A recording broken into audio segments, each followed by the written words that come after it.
हम उत्तर प्रदेश के काशीपुर विलेज में हैं। यहाँ पे देख सकते हैं हम सुबह सुबह खेत का दौरा करने आए थे। मिट्टी का परीक्षण के लिए हमने खेत से मिट्टी उठाई है और अभी गांव की तरफ मुड़ते हुए आप देख सकते हैं रास्ते, खेतों के रास्ते, एक खेत में से हम जा रहे हैं। आजू बाजू में देख सकते हैं फसल लगी हुई है यहाँ पे। अभी फिलहाल तो सरसों की फसल यहाँ पे हुई गई है और छोटे से बहुत पौधे भी उगाए हैं। ये देखो रास्ते देख सकते हैं आप, ये देखिए काफ़ी परेशानी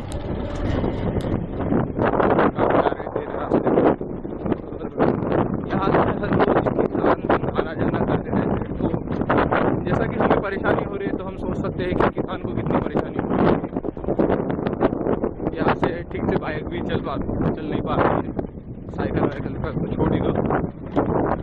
ये देखो जस्ट यहाँ पे जुताई की गई है और खाद यहाँ पे डाला गया है।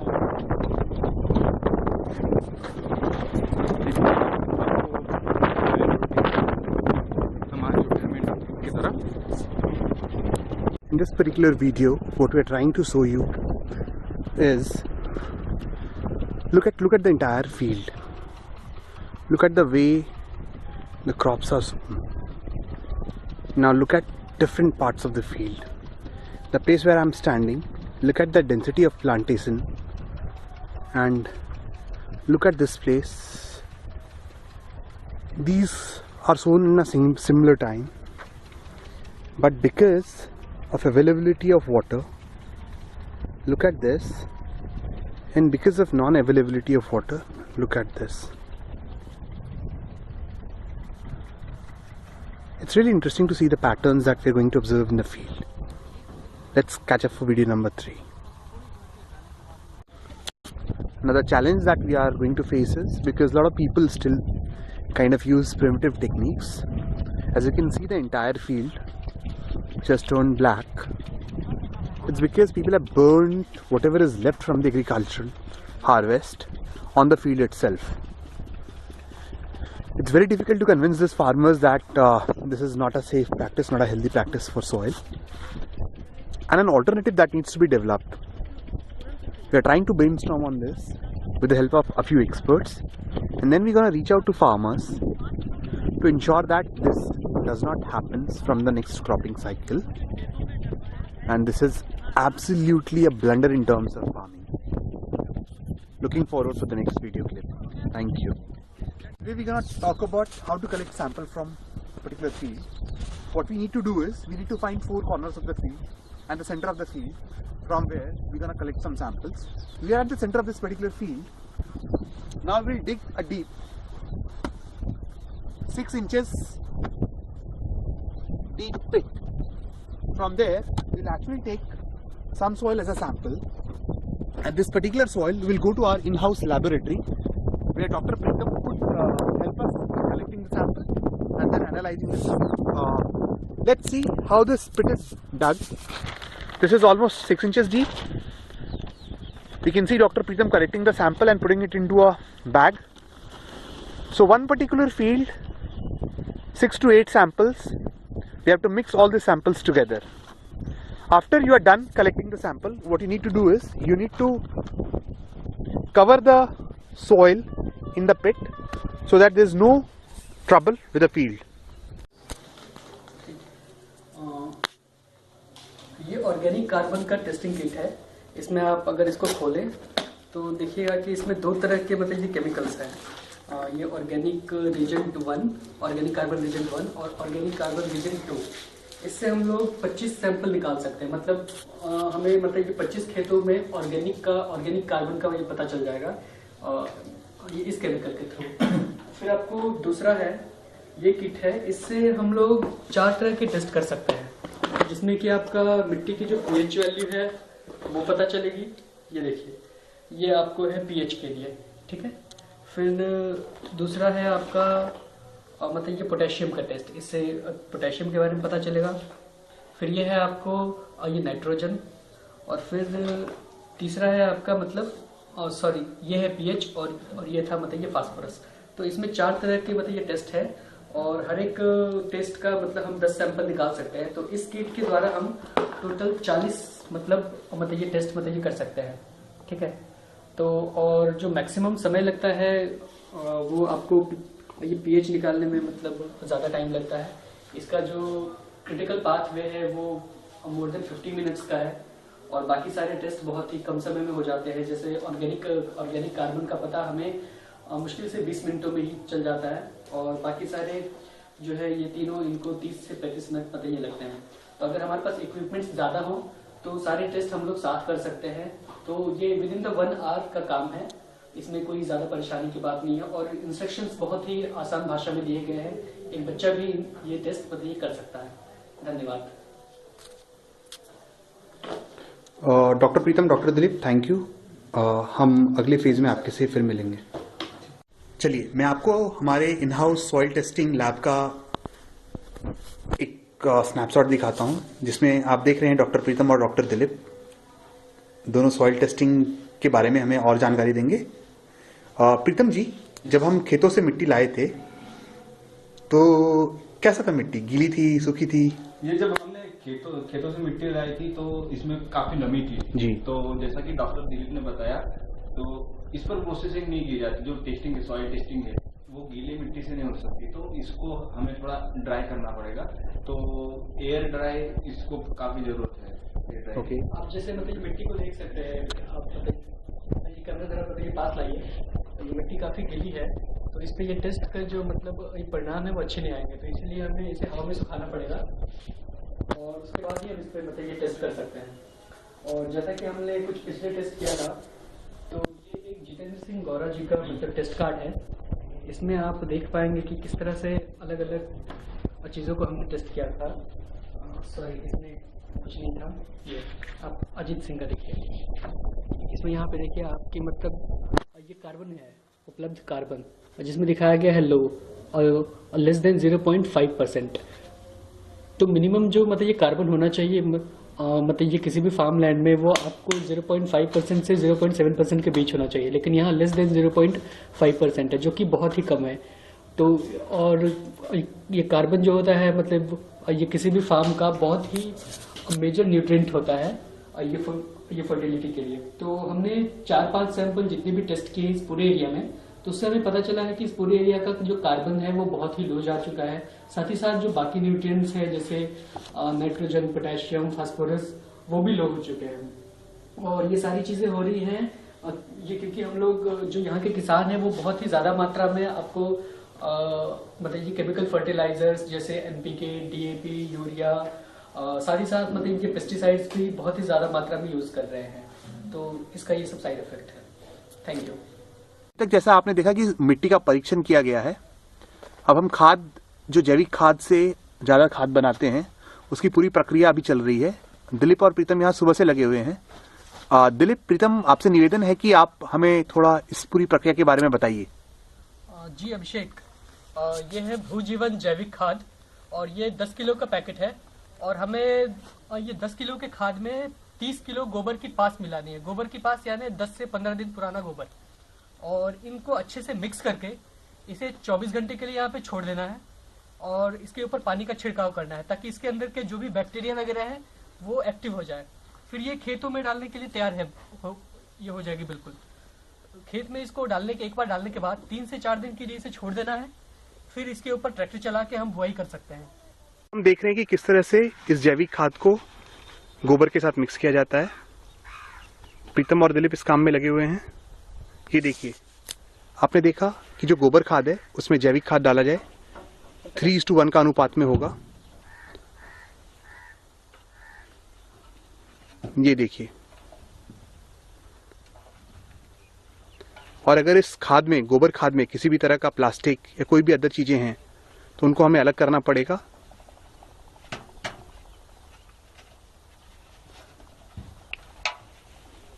अब दिलीप देखिएगा किस कुशलता के साथ इसको मिलाएंगे।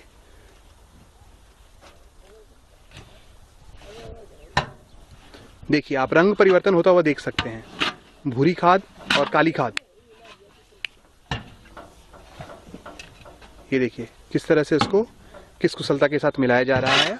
मिलाने के बाद इसको अलग कर दिया जाएगा, इन खाद में थोड़ा पानी डाल दिया जाएगा, और ये खाद खेत में देने के लिए तैयार है।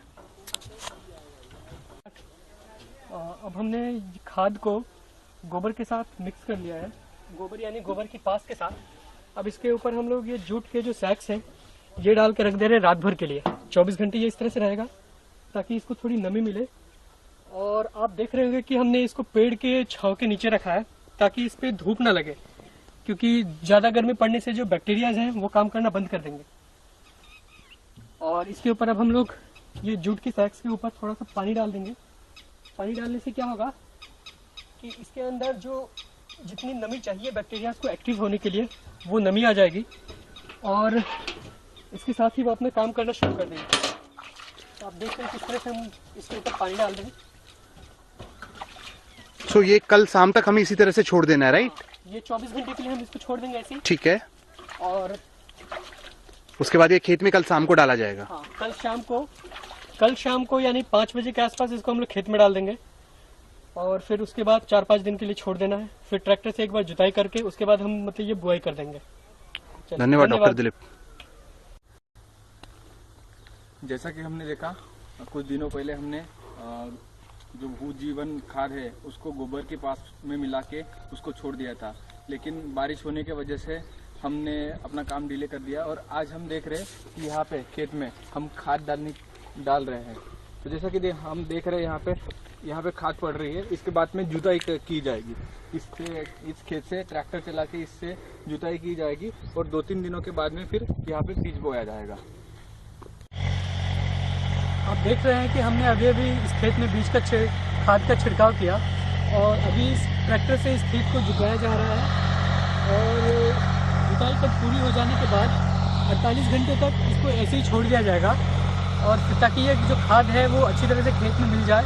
उसके बाद जो बाहर से कृषि सलाहकार आएंगे वो हमें बीज की मात्रा और केमिकल फर्टिलाइजर्स की मात्रा बताएंगे कि कितनी मात्रा में ये और इसमें मतलब ये फर्टिलाइजर डालने हैं ऑर्गेनिक खाद के अलावा।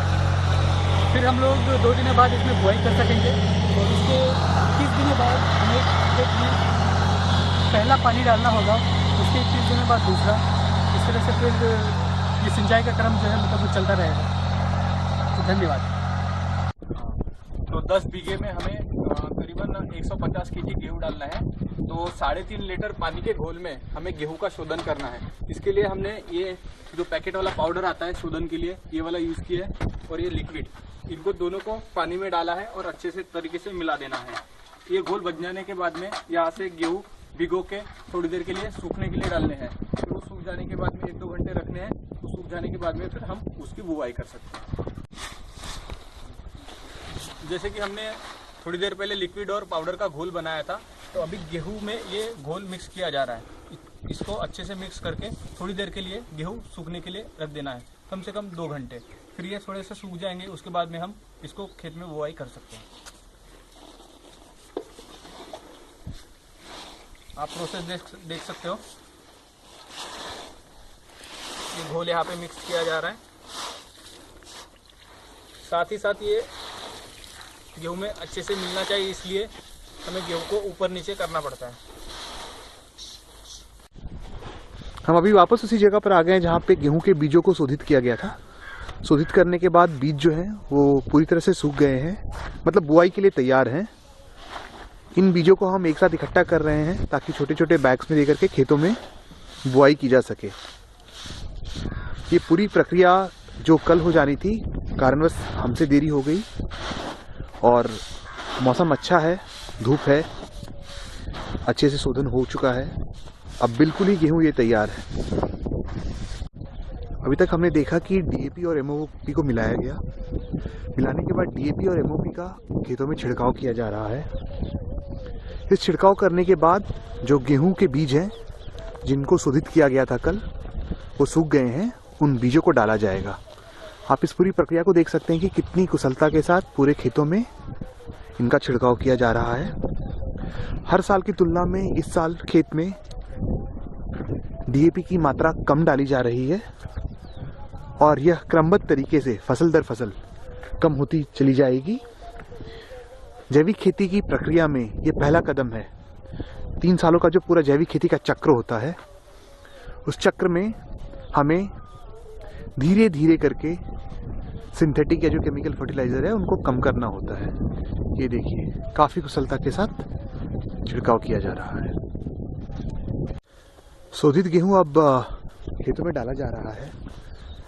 जिस तरह से अभी थोड़ी देर पहले हमने देखा कि डीएपी और एमओपी को खेतों में डाला गया, बिल्कुल उसी भांति गेहूं को पूरे खेतों में फैलाया जाएगा।